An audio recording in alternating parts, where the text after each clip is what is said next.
दिल्ली की रानी। एक थी रानी। क्योंकि राजा की मौत एक हादसे में हो गई थी, रानी को ही राज्य संभालना पड़ रहा था। रानी का नाम था रानी रश्मिवती।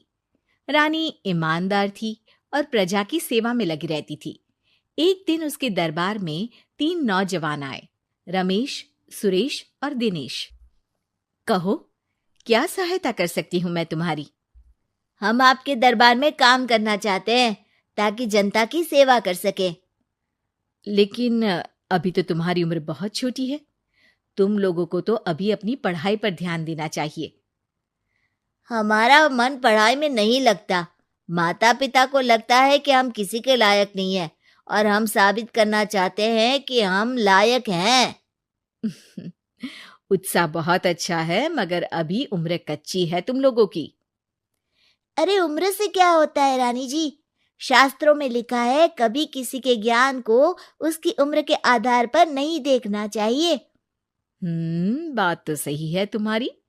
और अगर सच में तुम अगर ये संकल्प करके आए हो कि तुमको यहाँ काम करना है, तो पहले परीक्षा देनी पड़ेगी। 3 परीक्षा, एक शारीरिक परीक्षा, एक बुद्धि की परीक्षा और एक देशभक्ति की परीक्षा।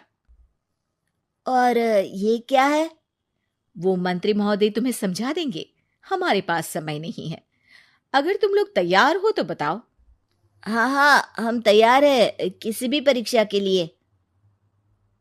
मैं भी तैयार हूँ कुछ भी कर गुजरने के लिए। तो ठीक है मंत्री जी, आप इन तीनों की परीक्षा कल से ही शुरू कर दीजिए। जो आ गया रानी साहिबा। अगले दिन से ही तीनों की परीक्षा शुरू हो जाती है। पहले शारीरिक परीक्षा, यानी किस में कितना है दम, ये देखेंगे हम। क्योंकि शरीर में दम होगा तभी तो प्रजा की सेवा में दम लगा पाओगे। अ, हमें क्या करना होगा? वो पेड़ दिख रहा है, जो सबसे पहले चढ़ेगा उस पे दरबार में नौकरी पाने के अवसर उसी के बढ़ जाएंगे। मैं चढ़ता हूँ। अरे रुको रुको, गिनती गिनने दो। 1, 2, 3। 3 की गिनती के बाद रमेश और सुरेश भागकर पेड़ के पास गए, मगर दिनेश आराम से पेड़ के पास गया। जैसे ही रमेश और सुरेश आधे पेड़ तक चढ़ गए, दिनेश ने उन दोनों की टांग पकड़ के उन्हें नीचे गिरा दिया और खुद पेड़ पर चढ़ गया। दिनेश की जीत हुई। अरे लेकिन इसने बेईमानी की। बेईमानी नहीं की,